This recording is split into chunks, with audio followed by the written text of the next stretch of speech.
Welcome to India तक। तो दोस्तों आज की इस वीडियो में हम लोग जानेंगे कि साल 2019 के दौरान पूरी तरह से फेल हो चुकी टाटा मोटर्स कैसे आने वाले कुछ ही सालों के अंदर इंडिया की one of the largest car manufacturer company बनी। जबकि आज से सिर्फ 4 साल पहले तक जिस टाटा मोटर्स की हालत इतनी ज्यादा खराब हो चुकी थी कि उनको अपनी एक एक गाड़ी बेचने के लिए भी काफी स्ट्रगल करना पड़ रहा था। हर किसी को ऐसा लगने लगा था कि मानो टाटा मोटर्स अब कार सेगमेंट में कभी कम बैक नहीं कर पाएगी। कारण था कि टाटा कंपनी पर सन 2019 में 1 लाख करोड़ से भी ज्यादा का कर्ज हो चुका था। लेकिन फिर 3 साल बाद ही ऐसा भी क्या चमत्कार हो गया जिसकी वजह से टाटा मोटर्स आज भारत की इलेक्ट्रिक व्हीकल मार्केट में 84%, साथ ही ओवरऑल ऑटो इंडस्ट्री की तकरीबन 15% शेयर होल्ड करती है। इसी के साथ ये भी सवाल उठता है कि जिस कंपनी की सेल्स नहीं होने के कारण इतने बड़े कर्जे में वो डूब गई थी, वो इतने कम समय में कैसे इतना अच्छा कमबैक कर पाती है। तो दोस्तों सबसे पहले हमें ये समझना होगा कि आखिर 2019 के पहले ऐसा भी क्या हुआ था कि टाटा कंपनी इतनी बुरी तरह से फेल हो गई। तो दोस्तों टाटा मोटर्स की शुरुआत तो 1945 में ही हुई थी, लेकिन पैसेंजर व्हीकल मार्केट में इसकी शुरुआत सन 1991 से हुई और इसी साल टाटा ने अपनी पहली एसयूवी टाटा सीरिया को लॉन्च किया था। सन 1991 से साल 2008 तक टाटा ने थोड़े बहुत ही सही लेकिन सक्सेस देखी। फिर इसी साल 2008 में ही टाटा ने अपनी सबसे सस्ती कार टाटा नैनो को मार्केट में उतारा, लेकिन कुछ खास कमाल नहीं कर पाई और ये टाटा मोटर्स के लिए एक बड़ा फेल्योर था। लेकिन फिर इसके बाद टाटा मोटर्स ने साल 2008 में ही लैंड रोवर और जैगुआर को खरीदकर मार्केट के अंदर एक शानदार कमबैक किया, जिसकी वजह से इसका मार्केट शेयर काफी बढ़ गया। लेकिन दोस्तों टाटा मोटर्स की ये भी सक्सेस सिर्फ साल 2019 तक ही बरकरार रही। दरअसल लैंड रोवर और जैगुआर का ज्यादातर बिजनेस मेनली चाइना और यूरोपियन कंट्री में ही था। तो हुआ ये कि एक तरफ चाइना ने इंपोर्ट के ऊपर 25% तक का टैरिफ बढ़ा दिया। इसी के दौरान जेएलआर की गाड़ियों में कुछ टेक्निकल फॉल्ट आने की वजह से साल 2017 के दौरान इस कंपनी को 1 लाख प्लस गाड़ियां वापस मंगवानी पड़ी। यही कारण था कि जो जेएलआर सिर्फ चाइना से ही 35% रेवेन्यू जनरेट करके टाटा को दे रही थी, वहीं साल 2017 के दौरान घटकर सिर्फ 10% ही रह गया। साथ ही चाइना के अलावा यूरोपियन कंट्री ने भी डीजल वाहनों पर टैरिफ बढ़ा दिया और इलेक्ट्रिक व्हीकल को प्रमोट करने लगे। अब क्योंकि जेएलआर की 90% गाड़ियां डीजल वेरिएंट की थी, जिस वजह से टाटा को जेएलआर की गाड़ियां बहुत ही कम कीमत पर बेचनी पड़ी। दोस्तों यही वो फेल्योर था जिस कारण टाटा मोटर्स के ऊपर 1 लाख करोड़ रुपए का कर्ज हो गया था। वही भारत में भी इस कंपनी के मार्केट शेयर मात्र 3% ही रह गए थे। इन्हीं कारणों से नौबत यहाँ तक आ गई थी कि मार्केट में टाटा मोटर्स के क्लोज होने तक की बात चलने लगी थी। लेकिन इसके ठीक विपरीत टाटा मोटर ने महज अगले 2 साल के अंदर ऐसा धमाका कर दिया कि टाटा मोटर्स की मार्केट शेयर 3% से बढ़कर 15% हो गई। इसी के साथ कंपनी ने इलेक्ट्रिक व्हीकल मार्केट में भी 82% का मार्केट शेयर होल्ड कर लिया। तो दोस्तों टाटा मोटर को मिलने वाली ये सफलता कोई लक बाय चांस से नहीं मिली। इसके पीछे टाटा की कई महत्वपूर्ण स्ट्रेटेजी की भूमिका रही। तो चलिए अब उन्हीं महत्वपूर्ण बिजनेस स्ट्रेटेजी के बारे में बारीकी से समझते हैं, जिसके कारण टाटा मोटर्स ने ऑटोमोबाइल सेक्टर में बाउंस बैक किया। इसमें कंपनी की सबसे पहली जो स्ट्रेटेजी थी, removed all old vehicle from market. दोस्तों 2020 के दौरान जब कोविड आया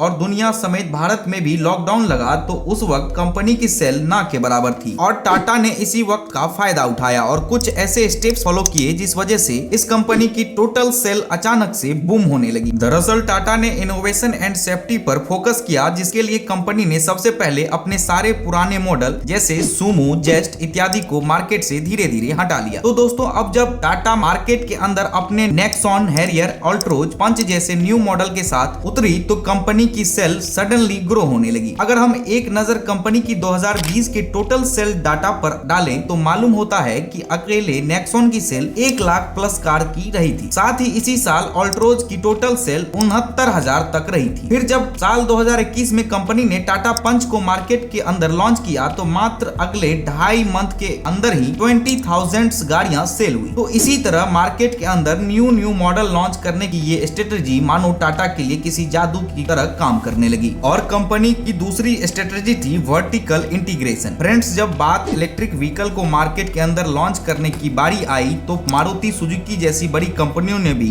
2025 से पहले तक रिस्क लेने से साफ इनकार कर दिया, जिसका कारण था कि पहले वो इंडियन ईवी मार्केट को अच्छे से रीड करना चाहते थे। ठीक इसी तरह बाकी कंपनियों के भी इंडियन मार्केट में इलेक्ट्रिक व्हीकल ना उतारने के कई अलग अलग कारण थे, जैसे इसका डिजाइन कौन करेगा, इसके लिए चार्जिंग स्टेशन कौन लगाएगा और बैटरी कहां से इंपोर्ट की जाएगी। वहीं टाटा ने इन सभी प्रॉब्लम्स का सॉल्यूशन सोल्यूशन पहले ही ढूंढ लिया था। और जब टाटा कंपनी ने इलेक्ट्रिक व्हीकल मैन्युफैक्चर करने का फैसला लिया तो ये सभी काम खुद से करने की बजाय टाटा ग्रुप की ही उन कंपनियों को दे दिया जो कंपनीज इन सभी अलग अलग काम में एक्सपर्ट थे। उदाहरण के तौर पर चार्जिंग स्टेशन लगाने का काम टाटा पावर को, सॉफ्टवेयर बनाने का काम टीसीएस को, साथ ही बैटरी मैन्युफैक्चर करने का काम टाटा केमिकल्स को दे दिया गया। और इसी तरह की स्ट्रेटजी को फॉलो करते हुए टाटा मोटर्स ने इलेक्ट्रिक व्हीकल के लिए आउटसोर्स डिपेंडेंसी को बिल्कुल खत्म कर दिया, जिस वजह से टाटा कंपनी अपने इलेक्ट्रिक व्हीकल का सारा प्रोडक्शन खुद ही करती है। जिसका सबसे बड़ा फायदा यह है कि बाकी कंपनी की कंपैरिजन में टाटा मोटर्स बहुत ही सस्ती इलेक्ट्रिक व्हीकल बना पाती है और साथ ही किसी दूसरे कंपनी के ऊपर डिपेंड नहीं होने के कारण इनका सारा वर्क भी टाइम से पहले कंप्लीट हो जाता है। और कंपनी की तीसरी स्ट्रेटेजी थी प्रोएक्टिव अप्रोच। तो दोस्तों, जहां भारत में एक तरफ बाकी सारी कंपनीज इलेक्ट्रिक व्हीकल लॉन्च करने से डर रही थी, वहीं दूसरी तरफ टाटा पहले ही समझ चुकी थी कि भविष्य इलेक्ट्रिक व्हीकल का ही होगा। यही वो कारण था जिससे टाटा मोटर्स ने मार्केट के अंदर इलेक्ट्रिक व्हीकल लॉन्च करना शुरू कर दिया। और इसी कड़ी में सबसे पहले टाटा नेक्सॉन को इलेक्ट्रिक व्हीकल के रूप में मार्केट के अंदर उतारा। और टाटा का ये कदम कंपनी के लिए इतना फायदेमंद साबित हुआ कि अकेले टाटा नेक्सॉन का मार्केट शेयर 64% है। साथ ही आज के समय में इसी की बदौलत टाटा मोटर्स ने इलेक्ट्रिक व्हीकल सेक्टर की 84% एरिया को अपने कब्जे में ले लिया है। तो इसी तरह टाटा मोटर्स की ये प्रोएक्टिव अप्रोच इसके लिए सबसे ज्यादा फायदेमंद साबित हुआ। और कंपनी की चौथी स्ट्रेटेजी थी लोकल फॉर वोकल। दोस्तों, सन 2019 के दौरान जब कोरोना आया तो भारत से ज्यादातर चाइनीज प्रोडक्ट को बैन कर दिया गया और स्वदेशी प्रोडक्ट को बढ़ावा दिया गया, जिसका डायरेक्ट इम्पैक्ट इंडियन कंपनीज को हुआ। इस कैंपेन के कारण लोगों ने खास तौर से चाइनीज प्रोडक्ट का बहिष्कार किया। साथ ही जब किया और ह्युंडई जैसी कंपनी ने जब कश्मीर सॉलिडेरिटी डे सेलिब्रेट किया और पाकिस्तान का सपोर्ट किया तो इस पर भारत के लोगों द्वारा इन कंपनियों का जोरदार विरोध किया गया। और इन्हीं सब कारणों से विदेशी कंपनियों की सेल इंडिया में एकदम से डाउन हो गई, जिसका सबसे ज्यादा फायदा Indian home company Tata Motors और महिंद्रा को हुई। दोस्तों, कंपनी की पांचवी स्ट्रेटेजी थी डिफरेंशिएशन। एक तरफ जहां इंडियन कस्टमर्स अपनी पॉकेट और माइलेज को देखकर ही गाड़ियां परचेज करती थी, वहीं अब लोगों की इनकम और हैबिट दोनों ही बिल्कुल बदल चुकी थी और कस्टमर्स अब माइलेज एंड प्राइस के बदले अपने सेफ्टी को ध्यान में रखकर गाड़ियां परचेज करने लगे थे। कस्टमर्स की सोच में आए इस बदलाव का सबसे बड़ा कारण था सोशल मीडिया कंटेंट क्रिएटर्स। तो दोस्तों, हुआ यूं कि पिछले कुछ वर्षों में क्रिएटर्स ने सोशल मीडिया पर टाटा कार्स की build quality, crash test, accident and safety की वीडियो डालने लगे, जिसका परिणाम ये हुआ कि लोगों को ये कंटेंट भी पसंद आने लगा और साथ ही टाटा का फ्री में एडवर्टाइजमेंट भी। और कस्टमर्स के लिए ये वीडियोस प्रोडक्ट रिव्यू की तरह काम करने लगा, जिसके कारण कस्टमर्स का टाटा की और भरोसा बढ़ने लगा। साथ ही लोग अपनी सेफ्टी को प्रायोरिटी देते हुए टाटा की कार परचेज करने लगे। तो इसी तरह टाटा मोटर्स की सेल महज 3 वर्षों के अंदर ही एकदम से ग्रो हो गई। तो दोस्तों, ये थी कहानी टाटा मोटर्स के फेलियर एंड सक्सेस की। इस बारे में आपकी क्या राय है, हमें कमेंट करके जरूर बताएं। मुझे आपके कमेंट का इंतजार रहेगा।